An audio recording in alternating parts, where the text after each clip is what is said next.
In the case of molluscans, they are bilaterally symmetrical, means you can cut them into two equal halves.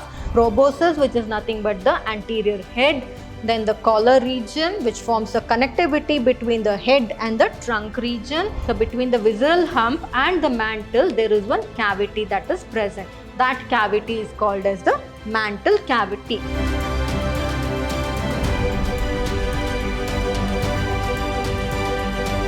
Hello everyone, a warm welcome to today's session on chapter 4, that is Animal Kingdom. I'm Dr. Divya, Biology faculty, Vidyashram Pre-University College, Mysore, Temple of Excellence. So in the previous session, we had studied about the phylum, Annelidas, the Arthropoda, under the kingdom Animalia, that is the chapter Animal Kingdom. So first we shall study about the phylum Mollusca.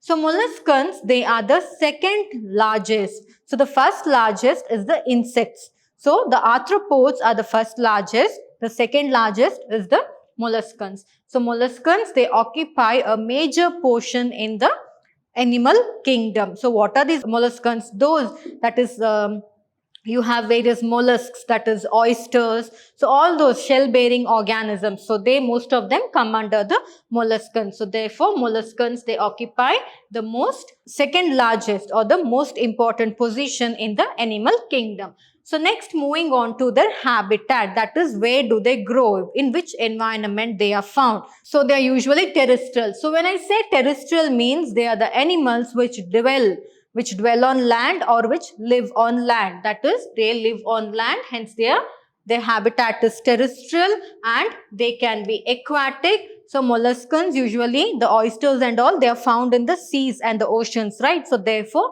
they can be aquatic, that is, they can be either present in marine water and fresh water. So marine water oysters are also there, freshwater oysters are also there, because some of the oysters that are reared in ponds, there you don't get salt water, it is the freshwater oysters that are present. So they can be in marine or fresh water. And when it comes to the level of organization, they have an organ system level of organization. So if I hope you remember, so far the phylum that we had discussed in the previous sessions, they had just the cellular level of organization and they had the organ level of organization. But here molluscans, they have the organ system level of organization. That is, they have the reproductive system, they have the digestive system, they have the respiratory system and all that. So therefore they have a organ system level of organization. And when we look at the number of layers that are present in the embryo of the molluscans, they are covered by 3 layers. That is why they are triploblastic. They are covered by 3 layers. So what are the 3 layers? So the first layer being the endoderm, the inner layer, the endoderm. The endoderm is covered by a mesoderm. It is covered by a mesoderm. The mesoderm is covered by the ectoderm. So therefore, there are layers 1, 2 and 3. So therefore, they are triploblastic. That is, in the embryonic stage, these molluscans, they are covered by 3 layers. Therefore, they are triploblastic, and they are coelomate. So coelom means cavity. So coelomates means they have a body cavity. So body cavity means they have, that is their digestive canal, it looks like a cavity. So therefore we can say that they have a body cavity. So next, let us study about the structure of the molluscan. So they are usually bilaterally symmetrical, that is, the body can be cut into 2 equal halves. And next, when talking about the covering, so the body of the molluscan is actually covered by, so whatever digestive system, respiratory system, all that is present, right, or the circulatory system, all that is present within a protective covering called as the shell. So this shell is actually calcareous, means it is made up of calcium. So you can see the shell here, the shell, it is actually made up of calcium cell. So this is the shell that is present. So apart from that, below that is after inside the shell. So when you open the molluscan shell and see, you can see that the body is unsegmented. That is, there are no segments present in the body, and also you can see the organs such as the head, the muscular foot and the visceral hump. So this head and the muscular foot, so you can see the head as well as the muscular foot. So this is the muscular foot.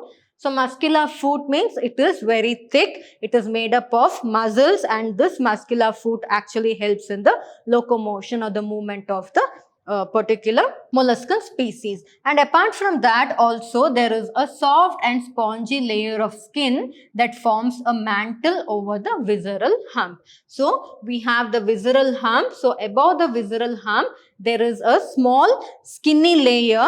So this is nothing but it's like a cape, or it is like a veil that is there. Like how Superman has a veil, cape right behind him, just like that it is like a cape. So this is nothing but the mantle. It is a thin covering. So apart from so there is a soft spongy layer of skin which is called as mantle, and this is present above the visceral hump, and between the visceral hump and the mantle, between the visceral hump and the mantle, there is a small cavity that is present called as the mantle cavity. So between the visceral hump and the mantle, there is one cavity that is present. That cavity is called as the mantle cavity. And in the mantle cavity, it is present.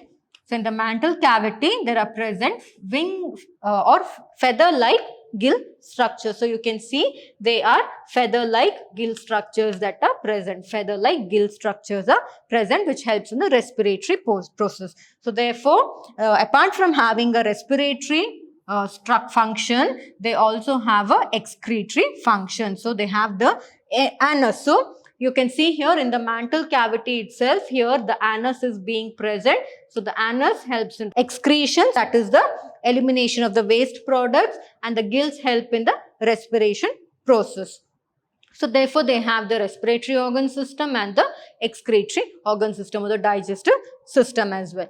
So the anterior head region has sensory tentacles. So when you look at the anterior head region, there are present few tentacles. So tentacles were also present in the jellyfish and all that, right? So they actually helped in movement of the jellyfish, and also they helped in providing protection against the predators to the jellyfish. Just like that, here also the tentacles, they are sensory tentacles, are present in the anterior head region of the calcareous shell, that is the molluscan species. And the mouth, when we look at the mouth, they have file-like rasping organs. So file, so what called radula. So I can give you the example of nail cutter. So when you just open the nail cutter, behind there is one place where there is lot of lines. You can see lines like this, right, which we use for filing the nails. So just like that, it is present in the mouth region. So there are files that are present in the mouth region.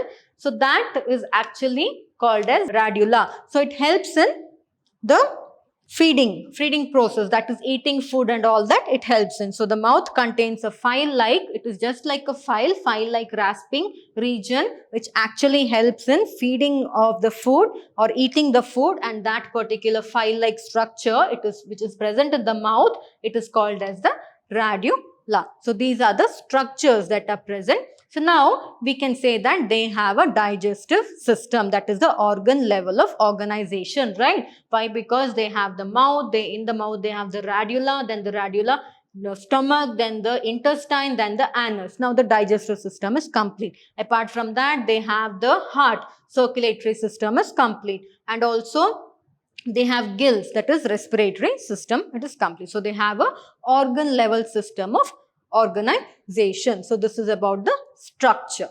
So next, moving on to the reproduction. So reproduction, they are usually dioecious. That is, dioecious means di means two. Again here, in the molluscans, the male and the female organisms are different. Therefore, the male reproductive structure is present in the male, and the female reproductive structure is present in the female individual. So therefore, they are dioecious, and they are usually oviparous. So oviparous means they are egg laying. So they lay eggs, egg laying. And also the development is indirect development. That is, the adult or the developing young ones will not look like the adult. So therefore they have a indirect development. So this is about the reproduction. So reproduction is usually dioecious, that is, both the male and the female reproductive organs are present in the separate parent, and they are egg laying, that is, they are oviparous, and also they have an indirect development wherein the developing enter into a stage wherein it will not look like the adult. Later on, when they develop completely, they will start to look like the adult. So that is one indirect development. So I've given here some examples of molluscans. So those organisms which have a shell, they are nothing but the molluscans. So snails, they have shell, so they come under the molluscans. We have apple snail. So I've given the example of apple snail here. It is one of the important example of molluscan. Then we have the pearl oyster, which is also called as Pinctada. Pinctada, that is pearl oyster. Pearl oyster. Then one more example, cuttlefish, which is also called as Sepia. So cuttlefish, it is also called as Sepia. So this is also one of the beautiful example. And then we have loligo, that is squid. So squid also is one of the best example. So this is squid. So squid is also one of the best examples. And also we have the devilfish, that is octopus. So octopus. So all these organisms, they are marine. They can also be terrestrial. Why terrestrial? Because snail is terrestrial. Of course, all these are marine, but snail is terrestrial, right? So their habitat can be terrestrial as well as marine. That is in seas or oceans. And other examples also I have mentioned here, that is Eplysa, which is called as sea hare, then Dentalium, that is tusk shell, and Chaetopleura, which is chiton. So these are the different examples for the organisms that come under the phylum Mollusca, wherein they have the shell. The body is covered by a shell. So next, moving on to one more phylum, that is phylum Echinodermata.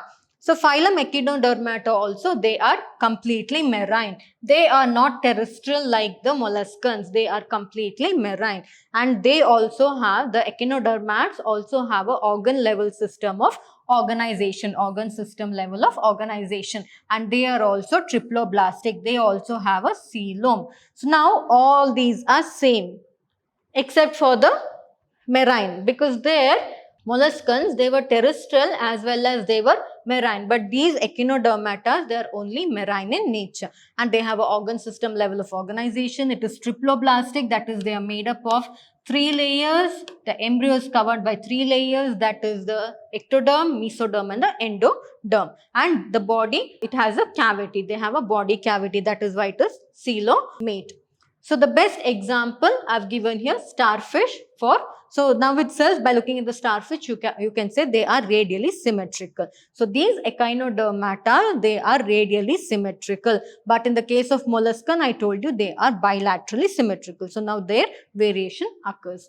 So the endoskeleton of calcareous ossicles are present. So what are they have small endoskeleton, that is the inside of the echinoderms. They are made up of a skeleton system, and that skeleton is deposited with calcium, which are porous, which are having ossicles, or they are porous, having pores. And also that is why they have the name as echinodermata, means spiny bodied. So you can see here they have spores, and the endoskeleton is made up of calcareous shell. So that is why they are called as echinodermata, meaning spiny bodied. And when you see adult echinoderms, they can be radially symmetrical. So here there are 2 forms can exist. That is, again here also you have to see they have an intermediate stage wherein they enter into a larvae stage. So if you look at the larvae are bilaterally symmetrical. But as the larvae grows and they become an adult, they will become radially symmetrical. So I've given the example of a adult starfish here. So you can cut them into any half. So I'll just draw a cut here from the center, 1 half, again here 1 half, here one more, Then here one more. Here one more. They look similar. They are like mirror images of each other. Each half is now looking almost the same. That is why they are radially symmetrical. And the digestive system, it is a complete digestive system. So I told you, why do they have a digestive system? Why? Because they have a organ system level of organization. So the digestive system, it is a complete digestive system.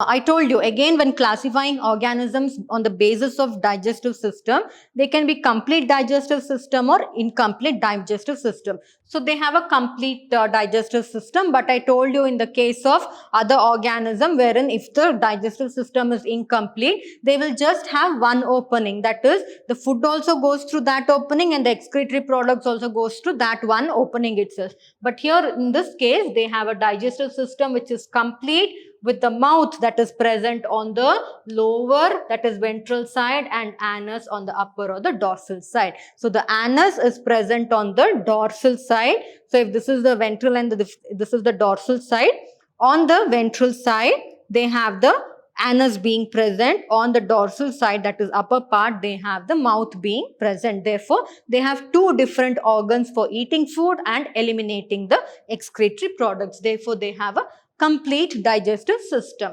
And next, one of the most important feature in the case of echinodermata are the presence of water vascular system, which actually helps in locomotion. So they have a water vascular system which actually helps them to move, to catch and feed on the prey, and also to transport food and for respiration. So here all is done by one important thing. So unlike they don't have a separate respiratory system or the separate leg for movement. So like how in the previous one, that is in the molluscans, they had gills for respiration.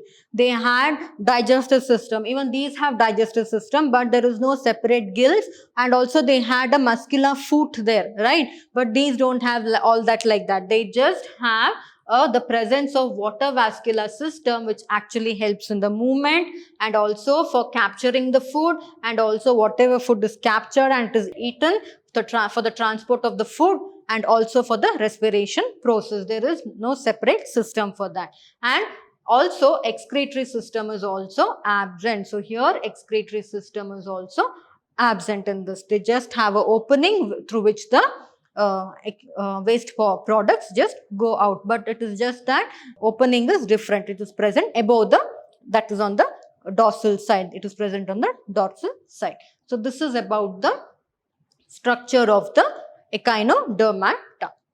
So next, moving on to the reproduction. Here again, the sexes are separate. That is, as I use the term there, dioecious. Same here also, the sexes are separate, wherein the male and the female are present in different organism or different individual, and the reproduction is usually by sexual means, and the fertilization that occurs is usually external. So when we human beings, fertilization will take place internal, right? But in the case of echinodermata, the fertilization occurs, that is the fusion of the male and the female gamete will occur outside the body of the organism. So that is the difference here. And I told you they are oviparous, right? They are egg laying, they are oviparous. Though it is sexual form of reproduction, the egg will be laid, then the fertilization of the gametes will occur, then it will develop into the zygote and the adult organism or whatever. So therefore fertilization is usually external in this case. And also the development is indirect with free swimming larva. So I told you previously, what happened here is, when you look at the larva in the case of echinodermata, they are bilaterally symmetrical, but the adult organisms are radially symmetrical, right? So therefore what I told you, that it is understood that since they have the larva is present, they have an intermediate development. So here indirect or an indirect development. So the indirect development is wherein before entering into the forming an adult or before becoming an adult, they have to pass through a larval stage. So therefore they have a indirect development wherein they will first form a free swimming larva and then they will form a adult. So why all this is because larval stage, because the fertilization takes place external, that is why they have all this larval stage and all that. Okay. So next, moving on to some of the examples. So examples that I've taken here is Asterias, which is nothing but starfish. So starfish. Then Echinus, which is sea urchin. So sea urchin. Then sea lily. So this is sea lily. Very beautiful organisms. All are having calcareous deposition in them. Apart from that, all the other phylum that are present in living organisms that live in the marine environment, they are calcareous. So sea lily. Then we have Cucumeria, that is sea cucumber. So Antedon, that is sea lily, I have already shown. Then this is sea cucumber. Sea cucumber, and also one more is the brittle star, Ophiura, that is brittle star. So it looks like a star.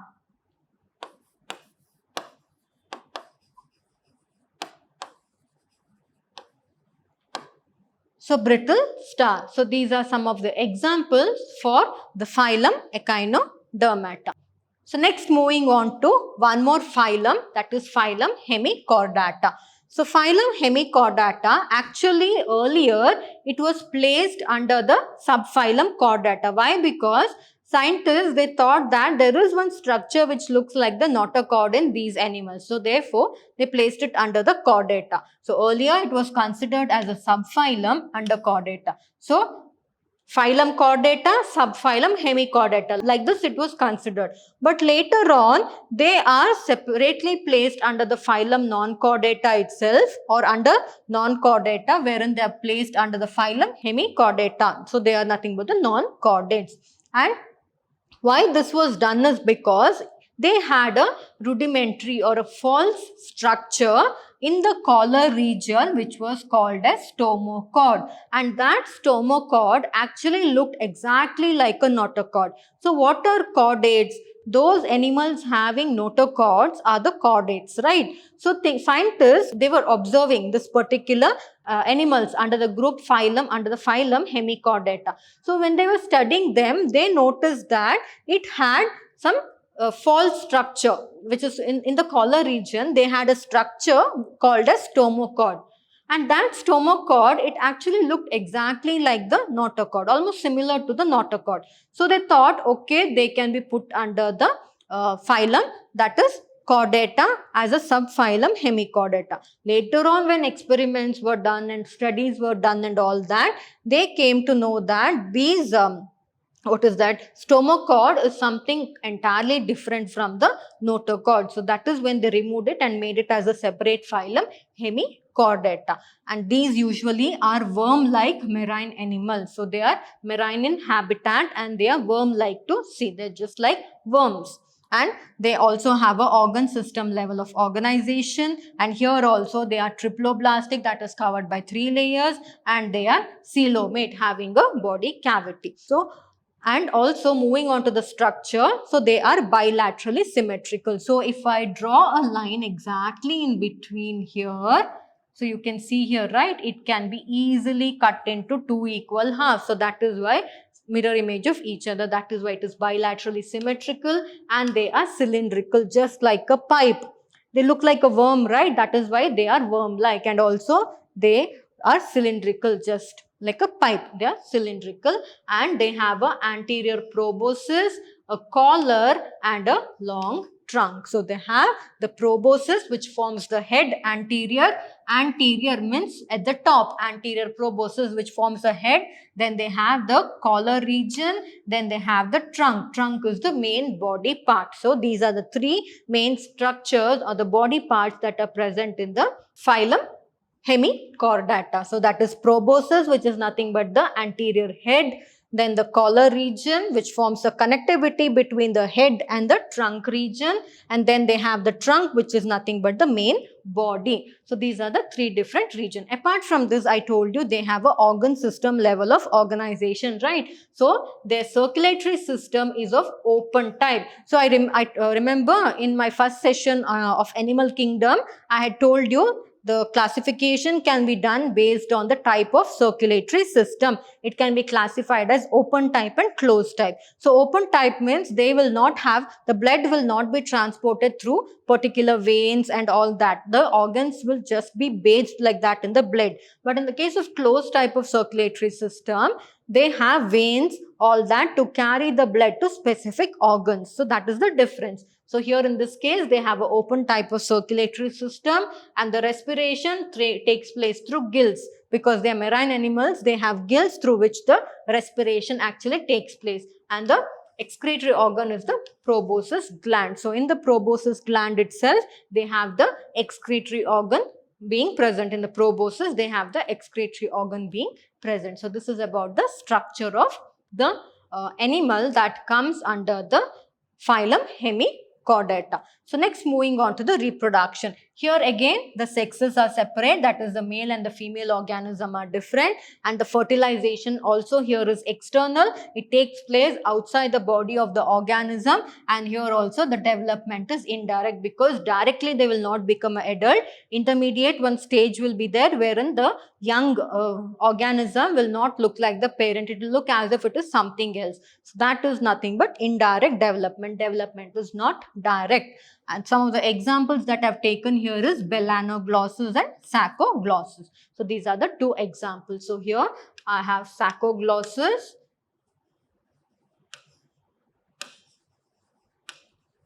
and Belanoglossus. So the body has a proboscis. So proboscis, then collar. So in the collar region actually the gills are present, collar, then trunk.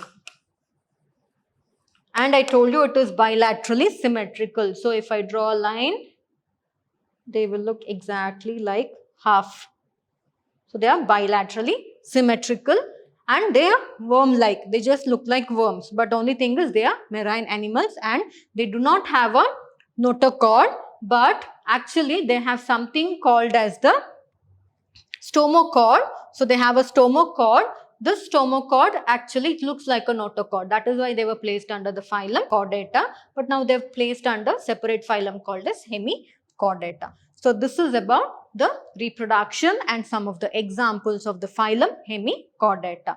So in today's session, we studied about 3 important phylums under the kingdom Animalia, that is phylum Mollusca, phylum Echinodermata. So Echinodermata, on their skin they have spine-like structures. That is why they are called as Echinodermata. And also we studied about the phylum Hemichordata. So I hope you understood this session well. We shall meet in the coming session, wherein we'll discuss about the other important phylums that comes under the kingdom Animalia. Thank you.